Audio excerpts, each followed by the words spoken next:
Hey, we're live, we're live. I'm just checking everything's working.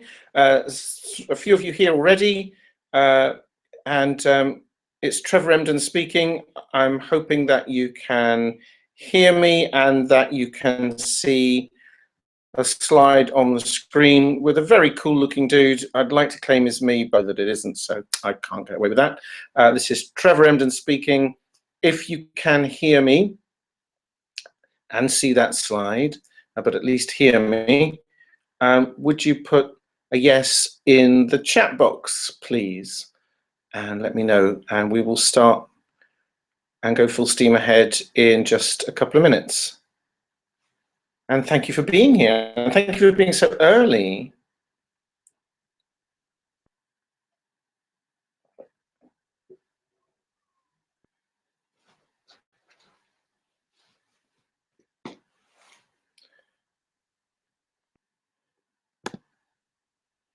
Hey, Mark, thank you.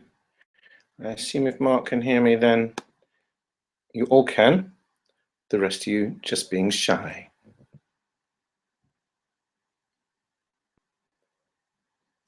Good, all seems to be working. I'm so excited about the agenda that I kept tinkering with the slides on this one, because really my problem is what to leave out in the time that we've got. So it's gonna be meaty content, folks. So I hope you're ready for that. I'm excited about this one. Well, I'm excited about all of them. I'm always excited when I do webinars. They're quite an adrenaline rush for me, actually. But this material is pretty special, I think. I hope. Well, I shouldn't say. That's you might not agree. So, Jeff, good to see you here, sir. Long time no speak. Mark and Felice, I don't know if I know where you're calling in from. Do you want to just tell me where you are or what time of day it is in your part of the world? I know what time of day it is where Jeff lives, unless you've moved, Jeff.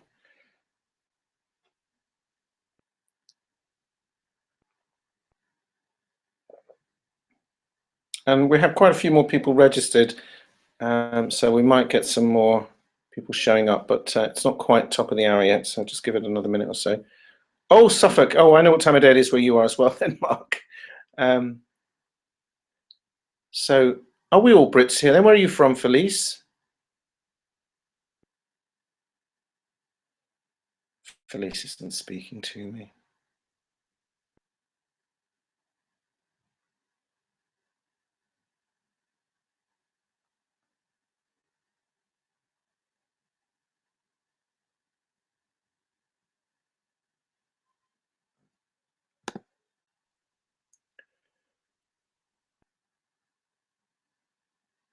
Okay, well, okay, so I'm going to sort of dive in because I want to be respectful of your time as well. So just a little bit of housekeeping. Here's how the technology actually works or should work. What I mean by that is how it looks from my end compared to how it looks from your end. I don't actually understand how it works behind the scenes. Not my business. So what's happening is that I'm looking at a screen which is slightly different to yours, because obviously I have to be the puppet master, as it were, and work the slides.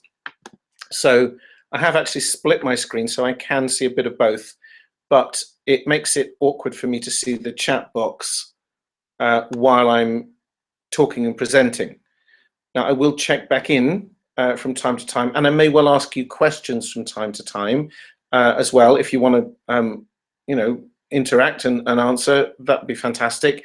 But mostly what I want to say is if you have questions as we go along, my thought is always that don't sit there with the thought, with the question kind of burning away in your head, because I don't know about you, but I find that very distracting if I go to some kind of talk or workshop and I think, but what about so-and-so? And then I can't get rid of the question out of my head. And they say, well, no questions, we'll answer that at the end. And I always think I just want to know now. So it distracts me. So I think that the best way around it, since I can't hear you anyway, is that if you have a question, you type it in the chat box when you think of it. Now, I am going to answer questions at the end anyway. I've got space for Q&A at the end. And I may or may not leave your questions till the end, but I'm quite likely to cover a number of predictable ones anyway, predictable to me at least, during the presentation. So I'm not ignoring you if I don't answer your question straight away, but I think if it pops into your head, type it up in the chat box, and then you'll know that I will see it eventually. That's all I wanted to say about that, really. Otherwise, the only other thing to say is I'm intending to run for probably a little over an hour, about an hour and a quarter, maybe. I hope that's okay with everyone.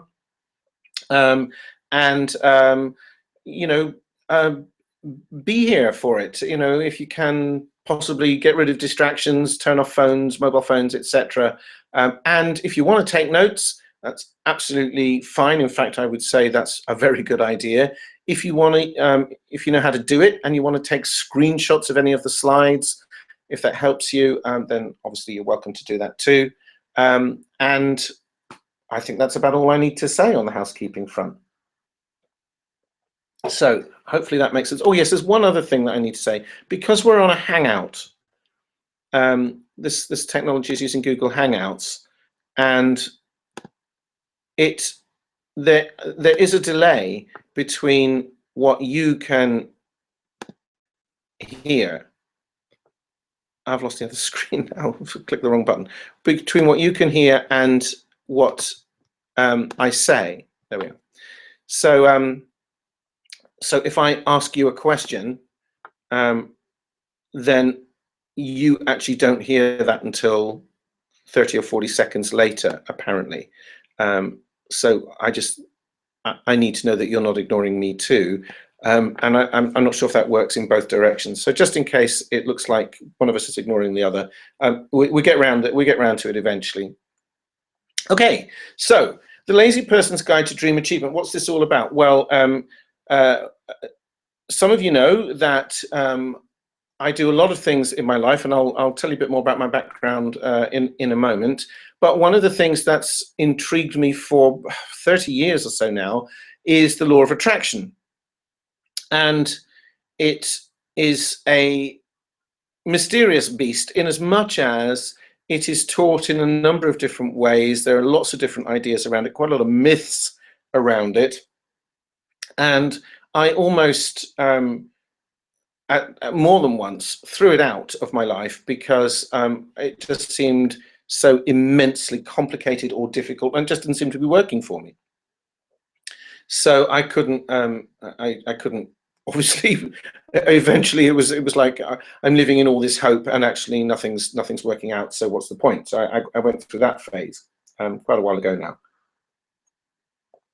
Now, some of the stuff that I'm going to teach here today, a little of it I've taught before, but quite a lot of this is kind of new and deeper than I've gone before, but I think simpler. So deep doesn't necessarily mean complicated. We aren't going to be talking quantum physics or anything like that. At least I don't think we are. Certainly got no slides about that. So let me just dive in, and instead of rambling, and let the slides do at least part of the talking. So here's what you're going to discover today. First of all, why this is the laziest way of achieving your dreams. I've called this the Lazy Person's Guide to Dream Achievement for a reason. And how to use visualization the proper way. Because there is a lot of phooey talked about visualization. So I'm going to go into some depth on that topic and why this always works. In other words, this is 100% reliable. You can trust this, and therefore how to trust the universe kind of follows naturally from that. So let me give you a little bit of background about me, a little bit more insight into who I am. I'm the one on the left. Both of us have the white plastic aprons, but I'm the one with the purple shirt, jumper, whatever that is, on. The lady beside me is my lovely wife, Anna. That was a cooking school that I treated her to, well, us too, but her really, because she loves to cook and cooking's her profession. That was taken in London, and we were cooking some kind of duck with noodles and stuff. It was gorgeous.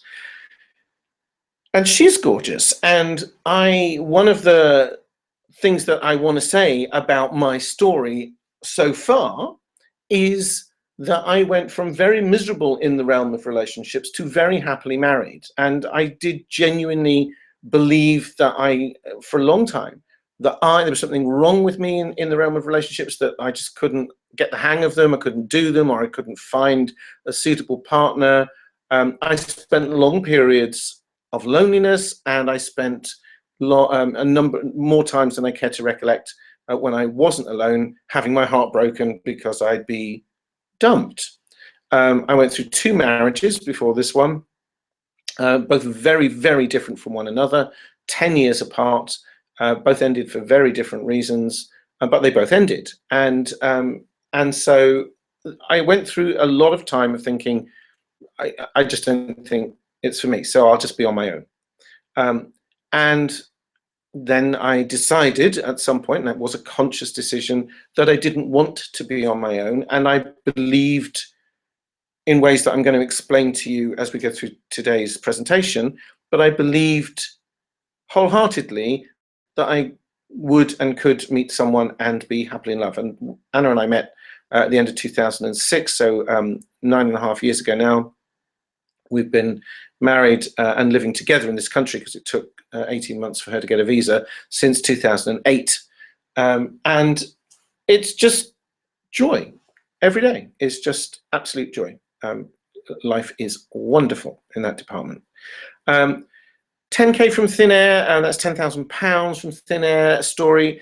Right, so I'll try and keep this brief because I don't want to take up a lot of time with my autobiography, but it's an important story because in terms of the law of attraction, and this happened, I think it was 1999, so 17 years ago, and I had flown with no money to Hawaii to do a Tony Robbins event. I mean, that itself is a story about how I got the ticket and how I managed to get the money together, but I did max out credit cards and any other loan facility I think I had at the time to get there. I had no job at the time either. I was making my living by running a stop smoking clinic, which was private and my own, and making up the difference, as it were, with agency nursing shifts, because I'm retired from that now, but I was trained as a psychiatric nurse, but I didn't have a job, but I could do agency shifts, but there was no guarantee of any work, and I'd taken time off to go to Hawaii, so they weren't ringing me, and you know, when I came back, they weren't exactly queuing at the door to get me back in. So when I came back, very happy from Hawaii, because it was an amazing place and an amazing time and incredible event, I was broke. I had absolutely no money. In fact, I had a letter from the bank saying that the last check that I'd written before I left had bounced. It was for £100. I had none at all, no visible means of income, no money of any kind, a few bits and pieces left in the freezer at home.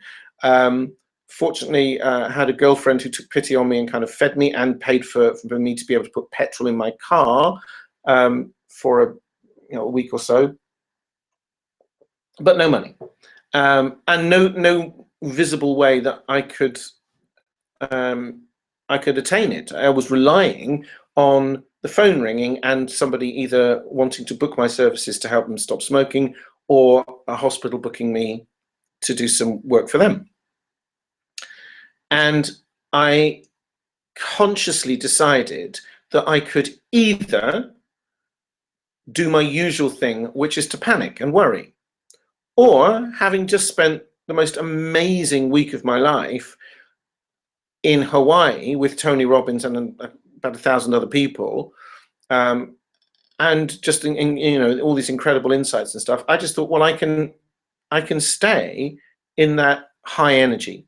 I can keep anchoring that energy in, as it were, because I realized that the worrying wouldn't solve the problem. I was worried, but it wouldn't solve the problem. So that jittery, anxious state of what am I going to do, what am I going to do, what am I going to do, was completely useless, didn't get me anywhere. So I consciously and deliberately stayed in the high energy, day after day after day. And I'm not going to lie to you, it wasn't always easy. There were times when, you know, the negativity and the fear would take over, and I would become aware of it and I'd push it to one side again. 9 days went by like that. That's a long time when you don't have any money at all and you don't even know how you're going to eat tomorrow or pay the rent at the end of the month. And then on the 10th day, my phone rang, and it wasn't a smoker or a hospital. In fact, it was another stop smoking therapist from Dublin. And this was a lady that I'd met her, I think, twice before, both at a conference, a small conference for people in our profession. I'd spoken to her when she said her name. I knew who she was, but I couldn't even really remember what she looked like. We were barely acquainted. And so it was a total surprise that she would phone me. She'd never phoned me before, ever in her life, nor I her. As I say, we had no reason to contact each other. So when she spoke to me, she said that she asked me if I could hear the noise in the background, and there was indeed a lot of chatter going on in the background. And she explained that the noise was coming from her friends and family answering other phones in her kitchen, where she was speaking to me from, because she'd had to have extra phone lines installed because she was so busy with her stop smoking clinic over there in Dublin, because she'd been on the television in Ireland about it. And she'd had 2,000 bookings in 10 days. 2,000 in 10 days, imagine that. And it was still going on. And she said, you know, in 10 years, I won't get through them. Can you come over and help me? Can you fly over to Dublin and help me mop up this enormous queue? And I'll pay you. And I said, well, that's great. You'll have to pay my flight as well, because I don't have any money. And she said, it's fine, I'll do that. So she paid for my flight, and I flew to Dublin, and she paid for my accommodation as well, of course. And essentially, we took the expenses, like my accommodation and her admin expenses, out of the money that smokers were paying. And I ran 2 clinics a day, and for 10 days. And each clinic, what came through the door, roughly in pounds, was about about over £3,000 a day. And then we would split that down the middle, and then she'd take a bit more of a share because of her admin fees. And anyway, she'd found all those people, that's fair enough. But she paid me in cash. We just counted it up at the end of each day and we split it up. And she would pay me in cash every day, and it was something like £1,000 a day, cash. Now, I asked that woman later, I said, why did you call me? You don't know me. And she said, well, actually, I didn't. I called another mutual friend who'd also been to Hawaii on the Tony Robbins course. And she knew him, and this guy's a bouncy, I mean, he doesn't do stop smoking anymore, he's quite famous in another field, but he's a bouncy, upbeat guy. And she said to him, you know, she asked him if he could do it, and he wasn't available. He was busy. And he said, but I think, he knew me, and he said to her, I think Trevor might be available. And she had said, but I don't know Trevor. And he said, well, he's just come back from the Tony Robbins thing in Hawaii as well. To which she replied, oh, well, in that case, he'll have the same positive energy as you. I'll have him. She didn't even ask me anything about that. So she just took it on trust that if I was someone that would fly all the way out to Hawaii and take on board a course like Tony Robbins, she'd be willing to risk putting me up in front of her precious clients. So there's a whole lot of lessons in there, including when you step out and take a risk, the universe will support you. But the real lesson I want you to get from that story, and I'm sorry I spent a few minutes on it, but the real lesson I want you to get from that story is that it was, I believe, it was the upbeat energy that I held on to. This will change. I had no idea in a million years. I couldn't have predicted that, couldn't have planned it, couldn't have foreseen it, couldn't have guessed it. That was the least thing ever that I could have expected to happen. And yet it was worth oh well, then probably about getting on for 6 or 7 months of nursing salary easily. I mean, it was a fantastic amount of money, but certainly was more than enough to give me breathing space to carry on with. So there are other things I could tell you. How I got my Mercedes, which was a car that I'd wanted, my dream car. I even had a picture of one exactly like it on the wall of my office. And at the moment when I needed it the most, or I needed a car the most, the cash and then the car turned up all on one day, one particular Friday. And there's a whole other story there I'm not going to tell you now, but Anna, as you can see, is Asian, said, I've run out of rice, and she couldn't drive in those days either. And we live, you can't get into town on foot or any other way really. So we had to drive into town. And, when she runs out of rice, that's serious for her. So, and I went into the bank and there was all this extra money. I had no idea where it had come from at the time. It turned out to be a pension fund that owed me a back payment, and I knew nothing about it. They'd never written to me, nothing, and they just put it in my bank, thousands and thousands of pounds, and I thought it was a mistake. Anyway, so and I knew I needed a car, and went to one showroom, and there was this one Mercedes exactly like the one I had in the picture on the wall. This stuff works. I do what I love for a living. I've been doing that since the 1st of January 2014 full time, which is this kind of stuff. I coach and I teach and I write personal development and help people with their marketing and so on, online and offline. I live in my dream location. I live in this beautiful part of England with views of, I'm looking at now, the sun is shining here, and the leaves, sun shining through the leaves on the trees. There's a breeze. I know it's been raining a lot this week if you're in England, which I know several of you are. But it's wonderful, and we have beautiful views and beautiful rural village, which I love.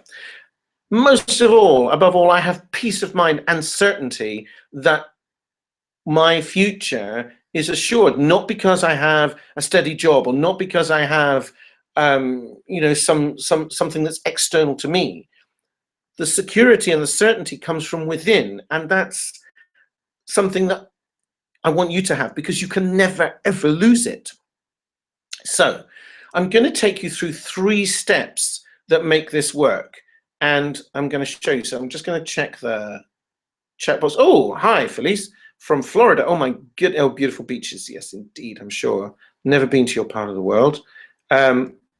Cool. So time is it in Florida? West Coast. It's very much earlier in the day there, mid-morning, I think. But I'm sure the sun is shining there. Okay, cool. So I'm going to take you through these 3 steps, as I say, and you'll see how they pan out as we go through. So step 1 is understand and trust the universe. Now, this is step 1 because unless you understand how the universe works, you can't possibly have that peace of mind and that certainty. You don't need to fiddle with the workings. It's not like you need to get under the bonnet or the hood of your car. And start tinkering with the engine. That's not for you to do. It's just that you need to understand how it works and who and what you are in it. Because our general way of believing and feeling about life is that we are separate from the universe, that we've arrived on this planet by some kind of incredible chance or coincidence, and that we can observe the world and the universe around us, and that we're only here for a very, very fleeting amount of time, and then we're gone. And that's our kind of world model. Most of us have that world model. Certainly I was brought up with it. I imagine you were too. So, but first point here, you cannot be separate. Why not?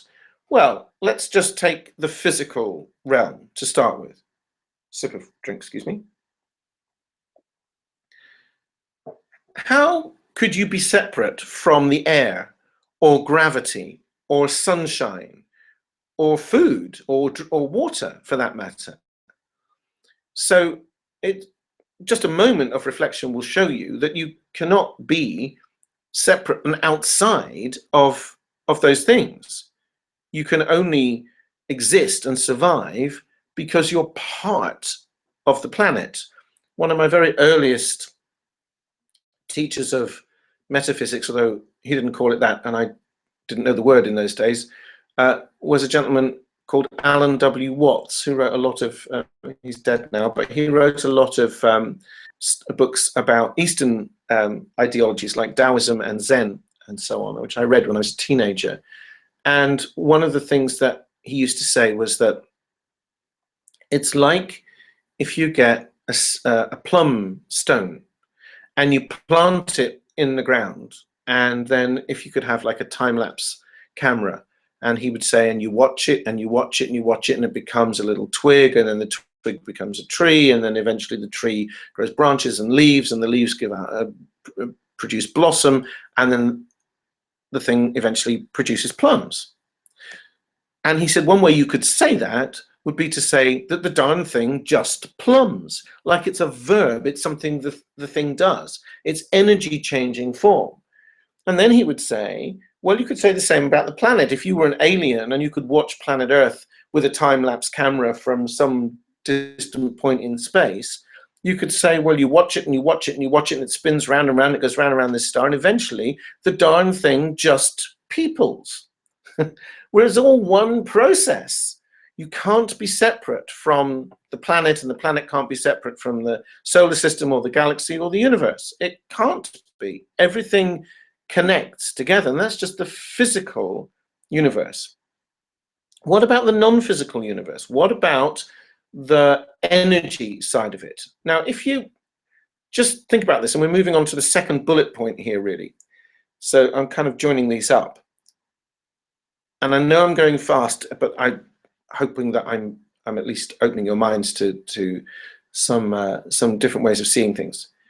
If you think about it, if time exists, where does it exist? Einstein taught us that time is relative, therefore it's subjective. If you're traveling through space at close to the speed of light, Einstein explained, your experience of time will be very, very much different to the people back here on Earth. It will travel to the people back here on Earth. They will age many, many years while you're only aging a few days. Time is therefore subjective. It's a subjective experience. There isn't any time out there, outside of us. It's inside us.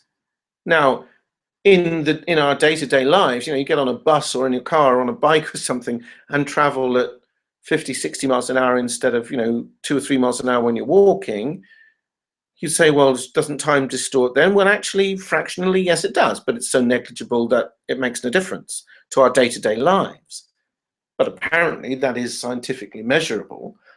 But that's not the point. The point is there can't be any time out there. And in any case, if there is time, the way we experience it, because we experience time as a kind of journey, an arc of time from birth to death, then it appears to be a line, it's linear. But if time is a line, then where does it begin and end? And if it's infinite, how did that happen? How did an infinite line that never, ever, ever, ever will end, never had a beginning and never had an end? That's ridiculous. Even science tells us there was a big bang of some kind. There appears to have been some kind of beginning to the material universe. So the only thing you can say is that there must have been something before time. Now, we can't conceive of that. Well, maybe we can, but we can't conceive of it in a time-space way. That's not possible. I think we can probably say that time and space, or the space-time continuum, Einstein called it, is an illusion. Because if time doesn't exist, then space can't exist either, because space can only exist. The 3 dimensions of space can only exist in time. right? So if time doesn't exist, neither does space, in which case, neither does anything in space, including us and the world and the universe, the material universe that we see. So it's all an illusion. Now, I did promise you no quantum physics, but actually quantum physicists do say this. Fred Alan Wolf, who's also known as Dr. Quantum, you can look him up on YouTube, he's quite good fun. And he was in What the Bleep Do We Know, if you haven't seen that. He actually said there is no out there. What there is a kind of energy soup, it seems, and it's us, our perceptive receptors, our senses enable us to translate the energy soup into this illusion of what we call reality, the physical world. So I know that that's a kind of head spin, but stick with me here a minute. Because the question becomes, if we're saying there is no time or space, then what is there? What was before it, or what is outside it? Well, I think that seems like an immensely complex question, but in fact, I think there is one answer that makes sense. And it's this. Let me ask you to find that by asking you this. Look, because I want to know who you are. Not who you are by name or what you do for a living or whether you're a mom or a dad or an aunt or an uncle or an accountant or anything else. That's not what I mean. I mean, who are you really? Like, are you your body? Now, I've asked a lot of groups this, and I think pretty much people are universal about that. Well, no, I wouldn't say I am my body. I have a body. Wouldn't you agree? You have a body. Right, so if you have a body, that's okay. Well, where's the body that you had on the day you were born? That little tiny baby's body is not here now. Right? Where's the body that you had when you were a week, a month, a year, even 5 years old? Now, I'm not going to, I don't know how old you are now, but I'm guessing you're probably not a child anymore. So where's the body that you had when you were 10 or 12 or 15 years old? It's not here. We know that every cell of our bodies dies and is replaced many times during our lifetime in every organ, trillions and trillions of cells. So the physical matter that makes up our body is A, not here, and B, changing all the time, and C, apparently not much to do with us. I mean, we're charged with kind of looking after it, but what happens to it is of as much interest to me as it would be to anybody else. You know, I look in the mirror and, oh, there's less hair than there was yesterday. I don't know who took that out. It wasn't me. Or, you know, I don't know who grows my fingernails. I don't do anything about it. I trim them from time to time. But you see what I mean? So there's a body that I have, and you have a body. Okay, what about less tangible things? What about your thoughts? Are you your thoughts, or do you have thoughts? What about your experiences, your memories, your whatever? You see what I mean? We never say, I am my thoughts, I am my experiences, I am my personality. We don't say that. Our language, and I think pretty much every language, responds to that question by saying, I have those things. There's an I, there's an awareness of an I, a sense of entity, a being that has possession of those qualities and those things. Well, who is that I? Where is it? Well, let's see if we can discover it. Wouldn't it be fair to say that you're aware of having a body, of having thoughts and feelings and memories and experiences and a personality and a gender and all those things? You're aware of them. None of them define you. And in fact, you know, when you were 10 years old, you could have said, I'm a child. Now that's not even true. So even the way you define yourself changes over time. If you have a particular job, you say, I'm an accountant, and then you leave that job and you say, now I'm a firefighter, or whatever you choose to be. So you can change your roles, you can change and time changes some of them, and you can change some of them consciously and so on. But you're aware, aren't you? So here's where we can differentiate ourselves from, as far as we know, every other living thing, because we're aware of being aware. And so being aware gives us immense power. So I'm going to say to you that what was before time, what's outside of time and space, therefore, is pure awareness, because I think that's universal. Pure awareness, aware of being aware. I am is said to be the name of God. I am. I exist. I am. But if you're everything and you exist, then the one thing you can't have is any kind of experience, because you are everything. So the only way to have an experience is to split yourself up and then forget that you're everything. Is that starting to make sense? So in order to experience anything, you have to be a part of the universe, not apart from, but a part of the aware universe, and experience yourself as if you were in a moving time-space vehicle on a journey, just like you would experience yourself on any kind of journey in a vehicle, traveling through this adventure. But you are the creator of your own illusion, because you're part of the creator anyway. How could you be anything else? How could you be separate from it? If anything was separate from the creator, and you'll notice I'm quite carefully avoiding the word God because it's riddled with religious connotations. I don't mind the word, but it means so many different things to different people. But it's the same thing. I'm talking about the creative energy. I'm not talking about something outside, not something that lives above or beyond the clouds, because that would be separate too. There cannot be anything that's not everything. There's just absolute awareness. And in order for that awareness to have a sense of being in existence, it has to break itself up.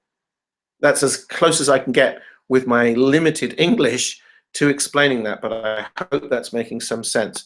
I'm sure there'll be questions about that as we go along, but do feel free to put them in the chat box. Oh, okay, Felice. Okay, not too late. No, not too early though. Afternoon for you. Right. Okay, let's move on to step 2, because I'm sure I've kind of boggled your mind a bit with that, but I hope that's making some sense.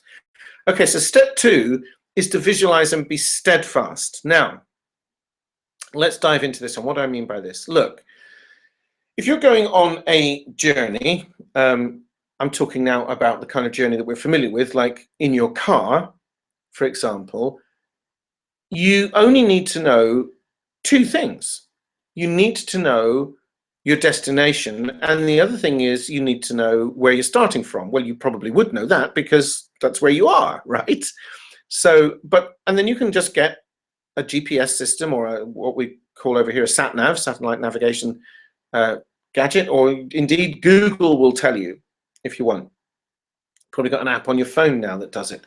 And you just program in that destination point. The app itself or the gadget itself will probably figure out where you are because it can pick up a signal from a satellite.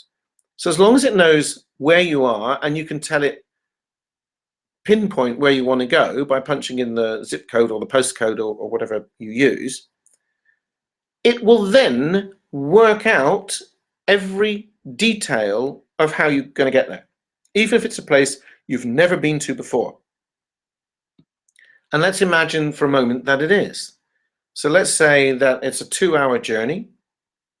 You've never been there before. You don't know the way, but the GPS system does. So you start your car and you follow its instructions. Now, every piece of scenery along the way, every event that happens is going to be a surprise. Oh, look at that. Not seen that before. But you just keep following the directions because you trust the system. Even if halfway there, you think, my goodness, why is it taking us down this funny little road? I hope it's not getting me lost. Just keep following it. It's going to take you there. Now, since you are aware of what you're aware of, you can choose what to think, what to believe, what to focus on. You can choose all those things. The other thing you have in your power is the ability to imagine. Now, I don't know any Darwinian reason why we would need an imagination. As far as I can tell, most other species don't seem to have one. Not like we do. And they certainly don't seem to dream in terms of having ambitions or desires in the same way that we do.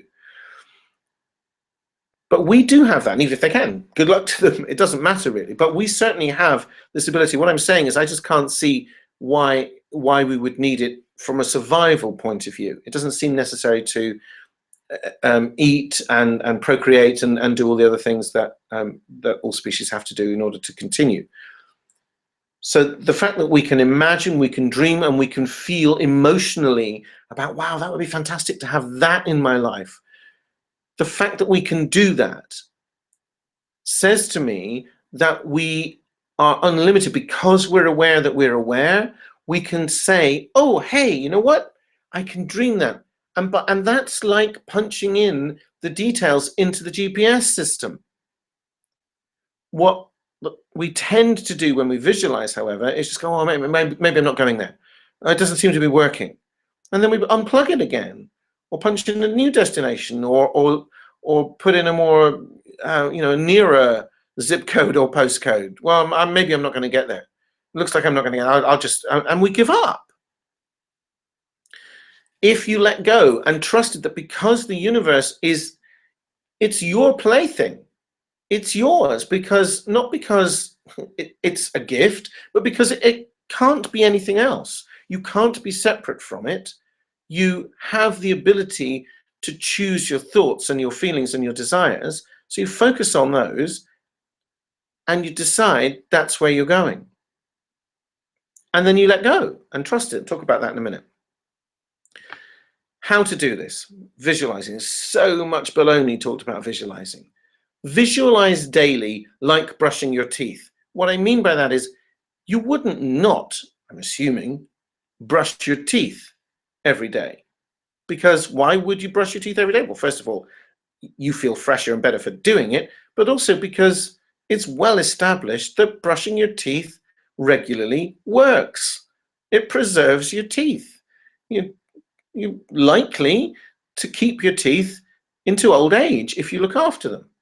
So even though one day at a time, we can't actually see, hey, I got rid of, a little microscopic layer of plaque or something by brushing them this morning. We can't actually see that, but we just trust that it works. Now, if you do visualizing every day, just visualize yourself in the outcome that you want, in the outcome at the end of the journey. Forget about how you get there. That's the universe's job. When you start putting out the dreams, your thoughts are the energy that creates the change. That's what awareness is. Awareness becomes your thoughts, will become your feelings, and by shifting it around, that's how all the universe works if you think about it. Energy just changing form. Energy changing form. Right?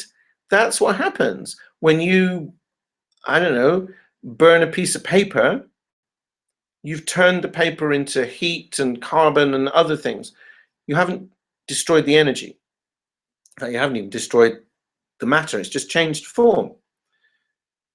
So that's what you do when you consistently visualize. And you only need to do it a few minutes a day. And I know that some people say to me, but I can't visualize. Well, I beg to differ probably. You probably can. But the thing is, I think what people mean is that they think that they can't visualize like it was reality that we're used to with our eyes open. And you don't have to. In fact, if you can't make pictures in your head at all, it really doesn't matter. What you can do is imagine how good something will feel. And that's what drives the energy change. And what you need to do is trust, just like brushing your teeth, that by visualizing regularly for just a few minutes a day, 5-10 minutes maximum a day is all you need to do, that the pieces of the puzzle, the universe, that need to be rearranged in order for that to happen will be rearranged. Imagine how many pieces had to be arranged for me to get that phone call from that lady in Dublin. There's no way I could have engineered that. You see what I mean? But stepping back and saying, well, I just held on to the belief that it's fine. There's lots of money in my life. Can't even remember how I verbalized it now. I just held on to the emotion of feeling good about having plenty of money. And it took 10 days, but it showed up, and it showed up big time in style. So 10 minutes a day maximum. But the other thing you can do is start pretending, start behaving and speaking as though it's happened, right? Your positive visualization does override negative thought patterns and speech patterns a lot. It really does. But there's no need to kind of to battle with it. Just start thinking and making decisions like maybe you want, let's say you want a new car. Well, you don't have the money for a new car, so you can't go down to the showroom and buy the car, but you can get the catalogue. You can probably even book a test drive.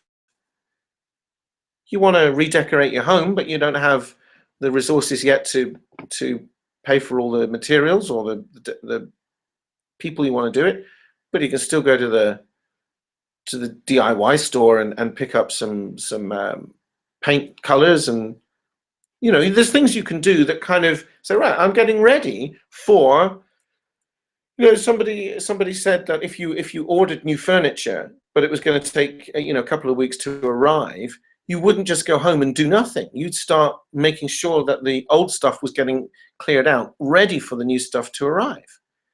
It's that kind of logic. You are a creator because you're aware of being aware. You choose your thoughts and you have the power to imagine anything. And think of it like a hunger. You see, when you have a physical hunger, when you're hungry, you know what to do. Like this young lady here. You go and get some food in some way. Maybe you go to the fridge or the larder or the Chinese takeout or takeaway, whatever you do. But you know how to meet that need. You recognize the signal and you go, hey, I'm hungry. I need to go and get some food. And then we go and get some food and deal with it. But we're not so clear what the signals mean when we have a desire for something to change or something more in our lives, which is always a desire for change. Nothing wrong with having the desire. Where we get into a mess is when we think that the desire is a result. And we keep looking at it and saying, oh, I wish I had that, I wish I had that, I wish I had that, instead of saying, oh, I've got a hunger for something new. Right, what I need to do is imagine the end result. That's how you feed a desire. It's exactly the same way as we know how to feed a physical hunger with food. You feed a desire with imagining how the result will be when you feel and how you'll feel when it's arrived. Oh, then I'll feel full. Then I'll feel fulfilled. I'll feel happy. I'll feel great. In whatever language you put that. That's all you have to do. That is the way of fulfilling creative desires. Okay, step 3 is let go. I know I'm racing through this, but I want to get you the picture really. Step 3 is let go and take inspired action. By the way, as I said before, do type questions into the chat box if you have them as we go along. Okay, let go and take inspired action. So step 3, key points of this one. So inspired action. What I mean by that is, let's talk about action without inspired. First of all, just action. You must take action. If you got in the car, set the sat nav up, and just sat there with the engine idling, you still wouldn't get anywhere. You must put the car in gear and act. Otherwise, you're out, aren't you? Any action is better than no action because it will give rise to a feeling state. What I mean by that is, well, I don't know if this is the right thing to do. Procrastination will absolutely get you nowhere except older and no wiser.